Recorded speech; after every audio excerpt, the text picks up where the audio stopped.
Immaginate questa scena. Siete un avvocato penalista nel XIV secolo. Avete studiato anni all'università, conoscete il diritto romano a memoria e oggi dovete andare in tribunale per un caso di omicidio. Arrivate in aula, vi sistemate la toga, guardate il banco degli imputati e ci trovate seduto un maiale. E non è una metafora sui politici dell'epoca, è proprio un maiale in carne, ossa e grugniti. Benvenuti in una nuova puntata di Pazzo Medioevo. Oggi parliamo di una delle ossessioni più assurde della storia europea, i processi agli animali. Perché nel Medioevo se una bestia commetteva un crimine non finiva dritta al macello ma davanti a un giudice, con tanto di testimoni, giuria e avvocato d'ufficio.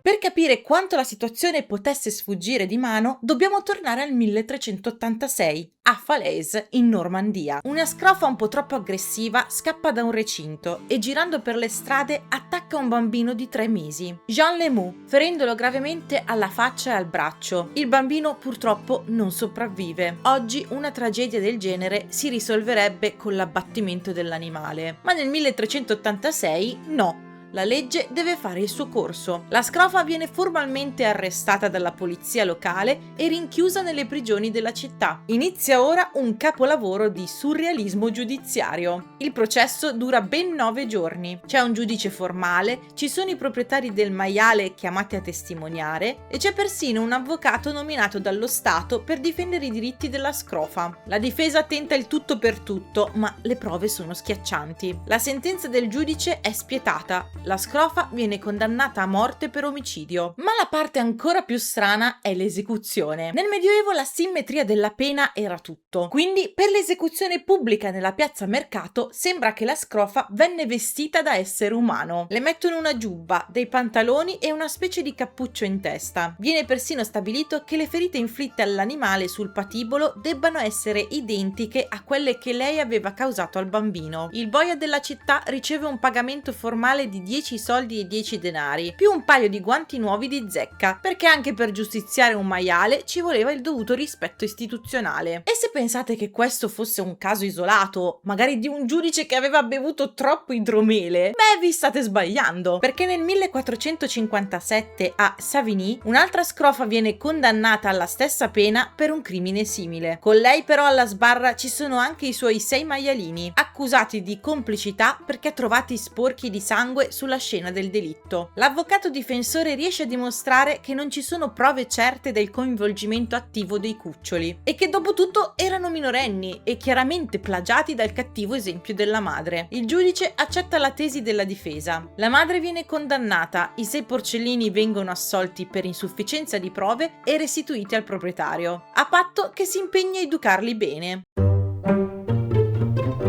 A questo punto vi sorgerà spontanea una domanda: ma perché ce l'avevano così tanto con i maiali? Cioè, non c'erano anche orsi, lupi, cinghiali nelle foreste? Perché portare alla sbarra proprio una scrofa? Innanzitutto dobbiamo resettare l'idea che abbiamo oggi del maiale. Dimenticate il porcellino rosa e pulito delle fattorie didattiche o l'animale chiuso in un allevamento intensivo. Nel Medioevo il maiale è un protagonista assoluto della vita urbana. Le città medievali infatti non avevano la nettezza urbana. La gente lanciava i rifiuti e gli scarti di cibo dalle finestre e finivano in strada. E chi faceva da spazzino ecologico?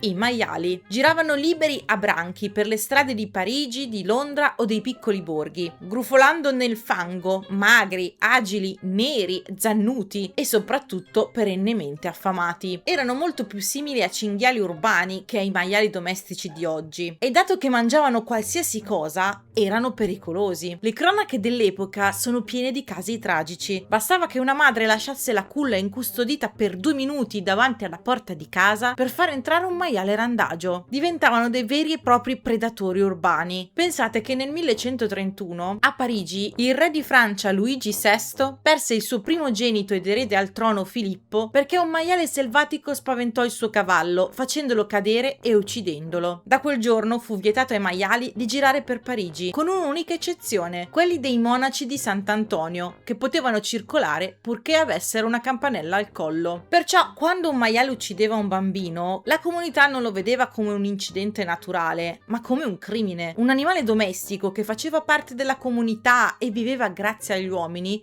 aveva violato il patto sociale, aveva portato la morte e il caos dentro le mura della città, e per i medievali il caos era la cosa più terrificante del mondo. Se poi uccidi il maiale con una bastonata dietro la stalla, hai solo rimosso il problema, ma la paura resta. Se invece lo arresti, lo metti in cella e gli fai un processo con tutti i crismi, stai ribadendo una cosa fondamentale: la legge dell'uomo e di Dio è più forte del caos e della natura, e il tribunale serve a rimettere le cose a posto. Insomma, stavano dicendo: qui comandiamo noi e persino tu, porco, devi rispettare il codice penale.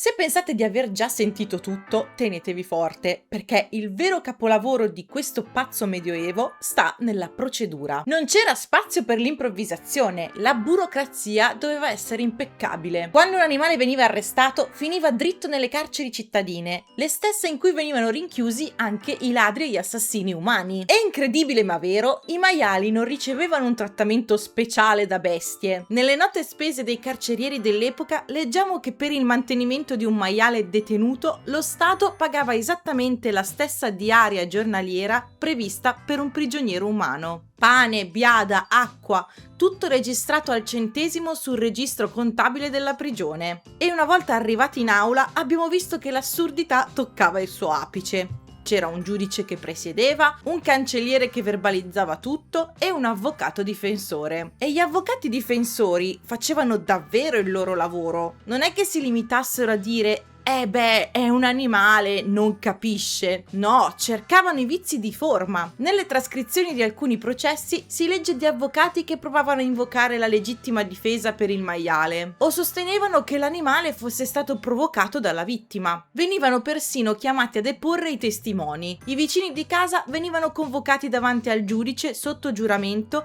per descrivere la condotta abituale dell'imputato a quattro zampe. Cose del tipo: sì, conosco il maiale di Mastro Giovanni, è sempre stato un buon porco, non ha mai dato fastidio a nessuno prima di martedì scorso. Ma perché tutta questa messa in scena? Perché spendere soldi pubblici, tempo e carta preziosa per fare un processo a una bestia? Perché nel Medioevo si credeva che tutti gli esseri viventi facessero parte di una gigantesca gerarchia creata da Dio e che tutti dovessero rispondere alle stesse leggi morali. Se un animale uccideva un essere umano creato a immagine e somiglianza di Dio, non stava solo compiendo un atto violento, stava ribaltando l'ordine divino dell'universo. E l'unico modo per rimettere l'universo in asse era usare lo strumento più sacro che l'uomo possedeva: il rituale della legge. Ma l'ossessione di dover punire ciò che rompeva l'ordine delle cose era così totale che non si fermava nemmeno davanti all'assenza di un cervello. Se un animale era colpevole, un oggetto inanimato o una pianta non erano da meno. Prendete gli alberi. Se un uomo camminava in un bosco, un ramo si spezzava, gli cadeva in testa e lo uccideva, per la mentalità dell'epoca non era sfortuna. Quell'albero aveva ospitato il male. Di conseguenza l'albero veniva processato, condannato,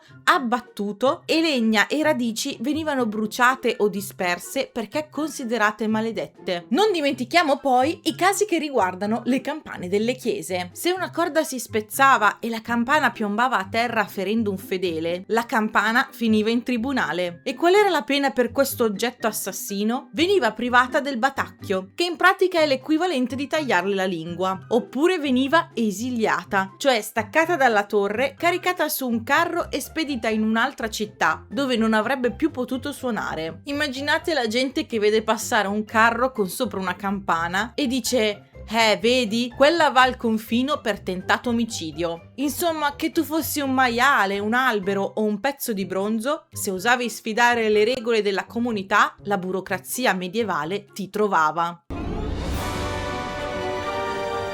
Fino ad ora abbiamo parlato di singoli animali o oggetti inanimati portati davanti ai tribunali civili. Ma cosa succedeva se il crimine non era commesso da un solo animale, ma da milioni di parassiti? Se una piaga di bruchi distruggeva le vigne, o un'invasione di topi devastava i granai di un'intera regione, non potevi di certo mettere le manette a 10.000 bruchi. E allora si passava di livello, si andava davanti al tribunale della chiesa, quello ecclesiastico, e la punizione non era l'impiccagione, ma la scomunica o l'esorcismo. esorcismo. Qui il Medioevo ci regala uno dei casi giudiziari più incredibili della storia. Primi anni del 1500, diocesi di Autun, in Francia. I ratti della zona stanno divorando tutto il raccolto d'orzo, mandando la popolazione alla fame. Il vicario del vescovo decide quindi di avviare un processo formale contro i topi. Essendo un processo regolare, la corte nomina un avvocato d'ufficio per difendere i roditori e la scelta cade su Barthélemy Chessenet, un giovane giurista che grazie a questo caso diventerà una leggenda del diritto. Il giorno della prima udienza il tribunale è gremito. Il giudice chiama la causa, ma sul banco degli imputati non si presenta nemmeno un topo. Chessenet si alza, si sistema la toga e cala il primo asso. Vostro onore, la citazione in giudizio è nulla per vizio di forma. È stata notificata solo ad alcuni ratti locali, ma questo provvedimento distruttivo minaccia tutti i ratti della diocesi, che sono tantissimi. Chiedo formalmente che la convocazione venga letta ad alta voce in ogni singola parrocchia, così che tutti i miei assistiti ne siano informati. Il giudice, che deve seguire la legge alla lettera, non può dargli torto. L'udienza viene rinviata e la citazione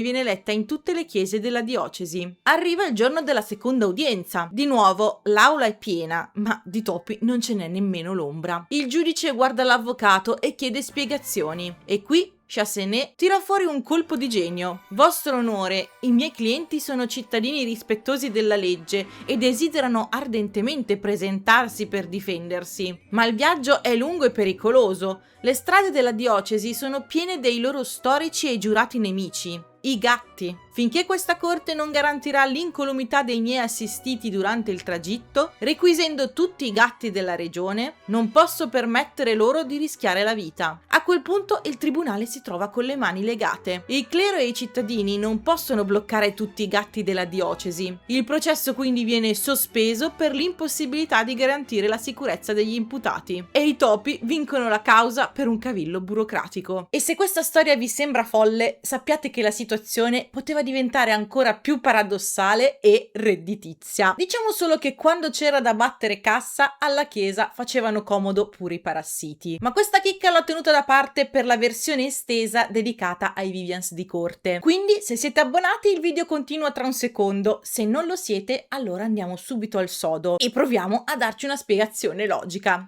Oggi storie del genere ci sembrano il culmine della follia. Per noi è ovvio che un animale non abbia una responsabilità morale o giuridica. Se un cane morde qualcuno, non facciamo un processo al cane, al massimo ce la prendiamo col proprietario. Ma non possiamo liquidare tutto questo dicendo semplicemente: vabbè, nel Medioevo erano tutti scemi, perché vorrebbe dire non aver capito lo spirito dell'epoca. Questi processi in realtà erano un gigantesco meccanismo di difesa psicologica. Pensateci, la vita medievale era incredibilmente precaria. Una carestia, un'epidemia o un branco di maiali inferociti potevano distruggere una famiglia o un villaggio intero da un giorno all'altro. La morte era ovunque e sembrava colpire a caso, senza un motivo. E l'idea che il mondo fosse governato dal caos puro era intollerabile. Perciò incorniciare l'assurdo dentro le regole di un tribunale serviva a dire: no, il mondo non è un posto caotico e senza controllo. Persino la natura selvaggia, persino i ratti o i maiali devono piegarsi davanti alla giustizia dell'uomo e di Dio. Era un modo per rassicurare la comunità,